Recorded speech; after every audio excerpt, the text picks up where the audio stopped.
आज Doubtnut app download करें। Doubtnut पर अपने सभी गणित, रसायन विज्ञान, भौतिक विज्ञान और जीव विज्ञान के डाउट्स का करो सफाया। बस प्रश्न की फोटो खींचो, एक ही प्रश्न को क्रॉप करो और तुरंत वीडियो सोल्यूशन पाओ। अभी डाउनलोड करें। हेलो, प्रश्न है, फेफड़े हृदय के दाईं ओर से रक्त प्राप्त करते हैं जबकि सिस्टेमिक धमनियों की शाखाएं समानांतर प्रतिरूप में परिणामित होती है। इस प्रकार की व्यवस्था से क्या लाभ होता है ना। अगर हम हृदय की क्रियाविधि को देखें तो हृदय की क्रियाविधि में जो हृदय का दायां आलिंद होता है वह क्या करता है, पूरे शरीर से सुपीरियर और इंफीरियर वेना कैवा के द्वारा ऑक्सीजन रहित रक्त को प्राप्त करती है ना। ये क्या करता है, ऑक्सीजन रहित रक्त प्राप्त करती है ना। पुनः यह रक्त क्या होता है, दायां निलय में चला जाता है और दायां निलय के सिकुड़ने के बाद यह पल्मोनरी आर्टरी के द्वारा फेफड़े में चला जाता है, जहां यह क्या होता है, ऑक्सीजन युक्त रक्त हो जाती है। यानी यहाँ से यह रक्त कहाँ पहुँचता है, दायां निलय में।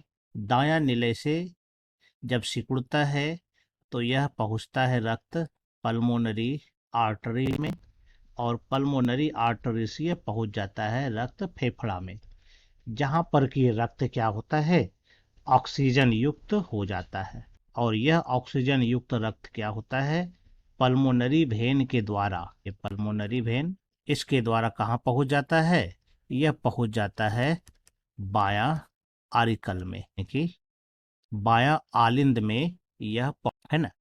तो बायां आरिकल में शुद्ध रक्त आता है और यहाँ से यह रक्त पहुंच जाएगा कहाँ, तो यह पहुंच जाता है बायां निलय में।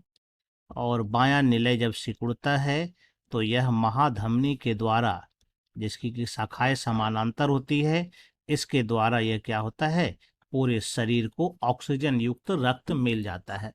तो ऐसी व्यवस्थाएं एक तरह से दोहरा रक्त परिसंचरण का निर्माण करती है। तो एक परिसंचरण हृदय से फेफड़े की ओर जाती है और दूसरा जो है हृदय से पूरे शरीर की ओर जाती है। इस प्रकार का सर्कुलेशन सिस्टमेटिक सर्कुलेशन कहलाता है। तो यहाँ पर वही पूछा गया है कि इससे क्या क्या लाभ होता है। जैसे पहला कहता है कि यह इस बात को सुनिश्चित करती है कि प्रत्येक परिधीय अंग एवं उत्तक बाएं निलय द्वारा पंप किए गए रक्त के केवल एक अंश को ही प्राप्त करे। तो यहाँ पर ये जो बायां निलय जब सिकुड़ता है तो यहाँ से जो रक्त निकलता है, ठीक है, तो ये शरीर के जो विभिन्न अंग होते हैं, है ना, खास करके जो परिधीय अंग होते हैं, है ना, जो अंग और उत्तक होंगे, तो एक अंश जो है रक्त का इसको मिलता है, एक भाग क्या होता है, इस परिधीय अंग को मिलता है। तो यानी यहाँ पर ये कथन सत्य है। दूसरा कहता है कि यह विभिन्न उत्तकों के माध्यम से रक्त के प्रवाह में स्वतंत्र परिवर्तन करने की अनुमति प्रदान करता है, क्योंकि उनकी उपापचयी गतिविधियां क्या होती है, परिवर्तित होती है।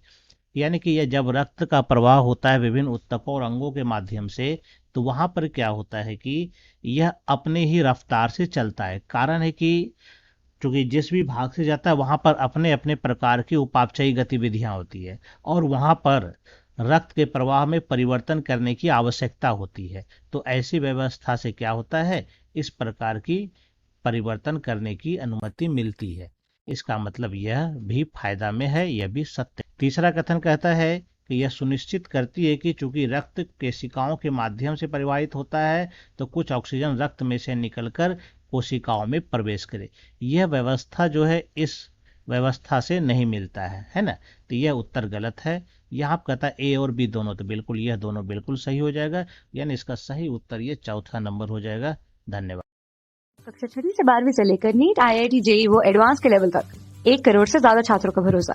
आज ही डाउनलोड करें डाउटनेट ऐप या व्हाट्सएप करें अपने सारे डाउट्स 8400 400 400 पर।